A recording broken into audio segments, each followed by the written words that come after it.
दोस्तों, आज की वीडियो में प्राचीन इतिहास के अंतर्गत प्राचीन साहित्य एवं साहित्यकारों से संबंधित महत्वपूर्ण प्रश्नों का श्रृंखला हम लेके आए हैं। तो आइए देखते हैं आज का हमारा पहला प्रश्न। दोस्तों, आज का हमारा पहला प्रश्न, इतिहास के पिता की पदवी सही अर्थों में संबंधित है। तो इतिहास के पिता किसको कहा जाता है? हेरोडोटस को इतिहास का पिता कहा जाता है। तो इतिहास के पिता की पदवी सही अर्थों में किससे संबंधित है? तो हेरोडोटस से संबंधित है। अगला प्रश्न, सुमेलित है पुस्तक और उसके लेखक से संबंधित है। तो अष्टाध्यायी के लेखक पाणिनि हैं, महाभाष्य के लेखक पतंजलि हैं, निरुक्त के लेखक यास्क हैं, वार्तिक के लेखक कात्यायन हैं। अगला प्रश्न, मुद्रा राक्षस का लेखक कौन है? मुद्रा राक्षस का लेखक कौन है? तो विशाख दत्त मुद्रा राक्षस के लेखक हैं। साहित्य की शास्त्रीय पुस्तकें जो गुप्त काल में लिखी गई थी, अमरकोश, कामसूत्र, मेघदूत एवं मुद्रा राक्षस, ये गुप्त काल में लिखी गई पुस्तकें हैं जो साहित्य से संबंधित हैं। 10 कुमार चरितम के रचनाकार कौन थे? तो दंडिन 10 कुमार चरितम के रचनाकार थे। कुमार संभव महाकाव्य किसने लिखा है? तो कालिदास ने कुमार संभव महाकाव्य लिखा है। अगला प्रश्न, मालवी काग्निमित्रम, अभिज्ञान शाकुंतलम, कुमार संभवम तथा जानकी हरण में से वह नाटक जो कालिदास ने नहीं लिखा था। तो कालिदास ने जानकी हरण नाटक नहीं लिखे थे, जबकि मालवी काग्निमित्र, अभिज्ञान शाकुंतलम, कुमार संभवम ये कालिदास की रचनाएं हैं। अगला प्रश्न, मेघदूतम, कुमार संभवम, उत्तर रामचरितम तथा ऋतु संहारम में से वह जिसको कालिदास ने नहीं लिखा है। तो उत्तर रामचरितम कालिदास ने नहीं लिखे हैं। कालिदास ने मेघदूत, कुमार संभव, ऋतु संहारम लिखे हैं। उत्तर रामचरित के लेखक ये कालिदास नहीं है। अगला प्रश्न, उत्तरीय भारतीय शास्त्रीय संगीत का बाइबिल ग्रंथ है किससे? तो नाट्य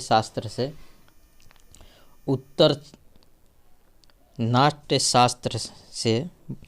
उत्तरी भारतीय शास्त्रीय संगीत का बाइबल ग्रंथ है, नाट्य शास्त्र से संबंधित है। अगला प्रश्न, लेखक और उनके पुस्तक से संबंधित है। वात्स्यायन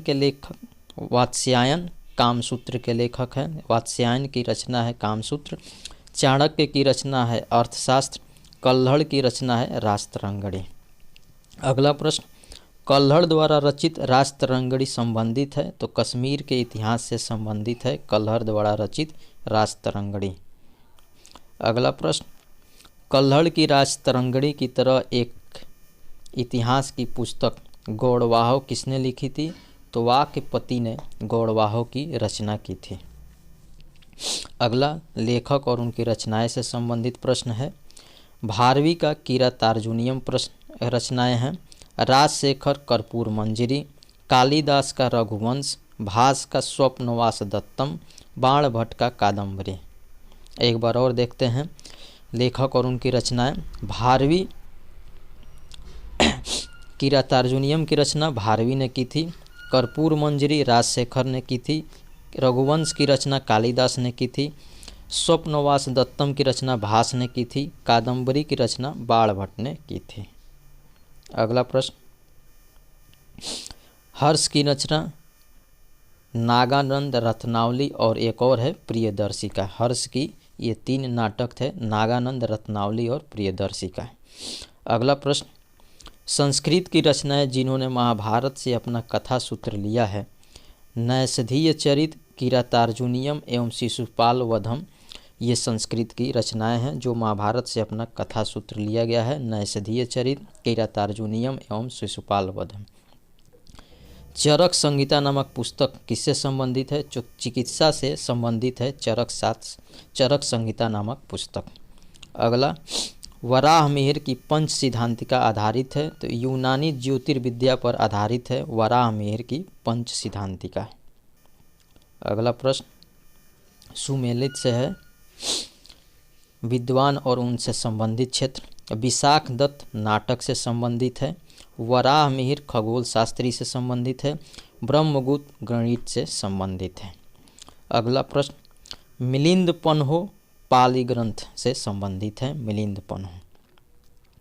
अगला मिलिंद पन्हो राजा मिलिंद, जिसको मिनांडर भी कहा जाता है, तथा एक बौद्ध भिक्षु के मध्य संवाद रूप में है, तो वह भिक्षु कौन थे? तो नागसेन। मिलिंद पन्हो राजा मिलिंद, जिसको मिनांडर भी कहा जाता है, तथा एक बौद्ध भिक्षु के मध्य संवाद रूप में कौन है? तो उस भिक्षु का नाम नागसेन है। अगला सुमेलित है से संबंधित है। दरबारी कवि और उनके राजा।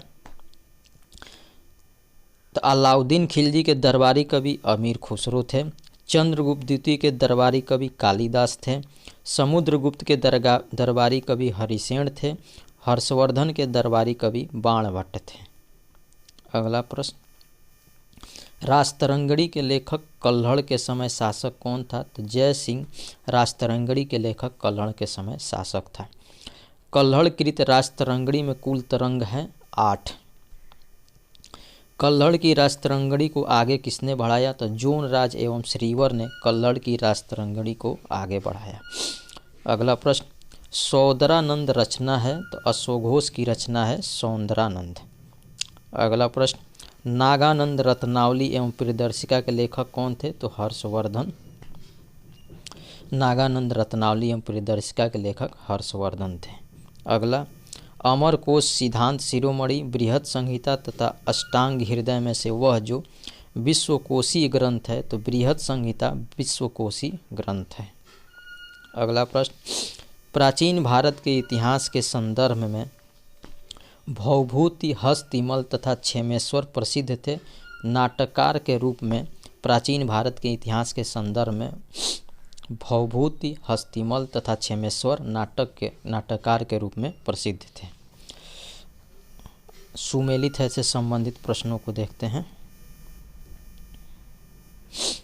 मृच्छकटिकम शूद्रक की रचना है। बुद्धचरित अश्वघोष की रचना है। हर्षचरित बाणभट्ट की रचना है। ग्रंथकार और उनके मूल ग्रंथ से संबंधित प्रश्न है। तो वराह मिहिर बृहत संहिता से संबंधित है। विशाख दत्त देवी चंद्रगुप्तम से संबंधित है। बिल्हड़ विक्रमांक देवचरित से संबंधित है। कर्पूर मंजरी राजशेखर से संबंधित है। सौंदरानंद अश्वघोष से संबंधित है। लाइफ ऑफ वेन सियांग हुई ली से संबंधित है। द नेचुरल हिस्ट्री प्लिनी से संबंधित है। The natural history. अगला हिस्टोरियल फिलिपिकल पाइम्पेस ट्रोगस से संबंधित है। हिस्टोरियल फिलिपिकल पाम्पेइस ट्रोगस से संबंधित है। द हिस्ट्रीज हेरोडोटस से संबंधित है। अगला परमार राजवंश के इतिहास पर प्रकाश डालने वाले स्रोत हैं। तो पद्मगुप्त का नौसाहंक चरित्र, मेरुतंग का प्रबंध चिंतामणि, उदयादित्य के समय का उदयपुर प्रशस्ति, सियक द्वितीय का इरसोल अभिलेख, भोज का भांसवाड़ा तथा बेतमा के अभिलेख परमार राजवंश के इतिहास पर प्रकाश डालने वाले स्रोत हैं। अगला शाकुंतलम किसने लिखा है? तो कालिदास की रचना है शाकुंतलम। मृच्छकटिकम मेघदूतम ऋतु संहार एवं विक्रमोर्वशीयम में से कालिदास की साहित्यिक कृति नहीं है, तो मृच्छकटिकम कालिदास की नहीं है, जबकि मेघदूतम ऋतु संहारम एवं विक्रमोर्वशीयम ये कालिदास की साहित्यिक कृति है। अगला प्रश्न कालिदास द्वारा रचित मालवी का अग्निमित्र नाटक का नायक कौन था? तो अग्निमित्र कालिदास द्वारा रचित मालवी का अग्निमित्र नाटक का नायक था। अगला प्रश्न वह पुस्तक जिसमें शुंग राजवंश के संस्थापक के पुत्र की प्रेम कहानी है, तो मालवी का अग्निमित्र में शुंग राजवंश के संस्थापक के पुत्र की प्रेम कहानी है। अगला गीत गोविंद के रचयिता जयदेव अलंकृत करते थे, तो लक्ष्मण सेन की सभा को गीत गोविंद के रचयिता जयदेव अलंकृत करते थे। अगला रचनाएं और विषय हैं। अष्टांग संग्रह आयुर्विज्ञान से संबंधित है। 10 रूपक नाट्य कला से संबंधित है। लीलावती गणित से संबंधित है। महाभाष्य व्याकरण से संबंधित है। विद्वान रचनाएं सर्ववर्मा का तंत्र से, विज्ञानेश्वर मिताक्षरा से संबंधित हैं। अगला प्रश्न, तुम्हारा अधिकार कर्म पर है, फल की प्राप्ति पर नहीं। यह वाक्य जिस ग्रंथ का है वह है गीता। गीता में कहा गया है कि तुम्हारा अधिकार कर्म पर है, फल की प्राप्ति पर नहीं। अगला प्रश्न, जो यहाँ है वह अन्यत्र भी है, जो यहाँ नहीं है वह कहीं नहीं है। यह कहाँ कहा गया है? तो महाभारत में कहा गया है जो यहाँ है वह अन्यत्र भी है, जो यहाँ नहीं है वह कहीं नहीं है। अगला प्रश्न,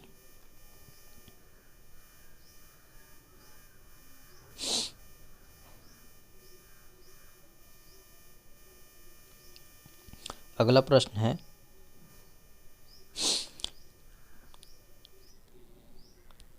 प्राचीन भारत का वह ग्रंथ जिसका 15 भारतीय एवं 40 विदेशी भाषाओं में अनुवाद हुआ है, तो वह था पंचतंत्र। पंचतंत्र प्राचीन भारत का वह ग्रंथ है जिसका 15 भारतीय एवं 40 विदेशी भाषाओं में अनुवाद हुआ है।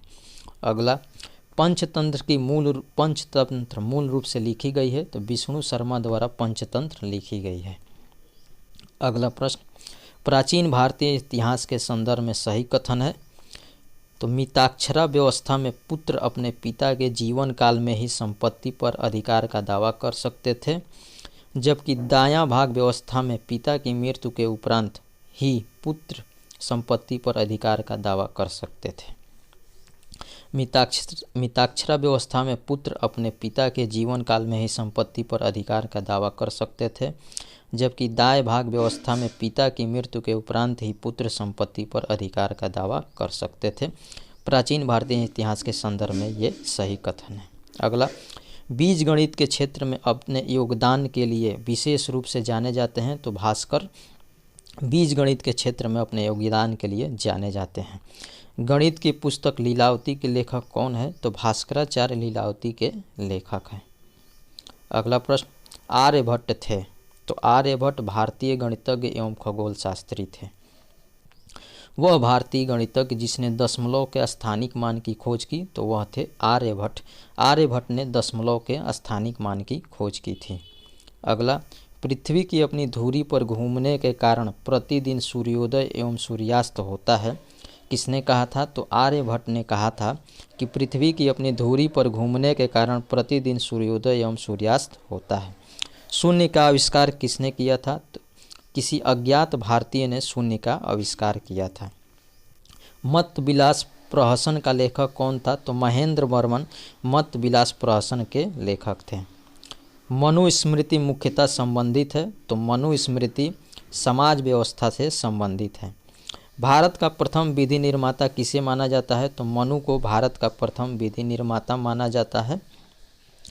और इस वीडियो का आखिरी प्रश्न है, सितार, वीणा, सरोद तथा तबला में से सबसे प्राचीन वाद्य यंत्र कौन है? तो वीणा सबसे प्राचीन वाद्य यंत्र है। तो ये था आज का वीडियो कैसा लगा आप हमारे कमेंट बॉक्स में ज़रूर बताइएगा। वीडियो को लाइक करें, शेयर करें और हमारे चैनल को सब्सक्राइब करिएगा। जय हिंद, नमस्कार।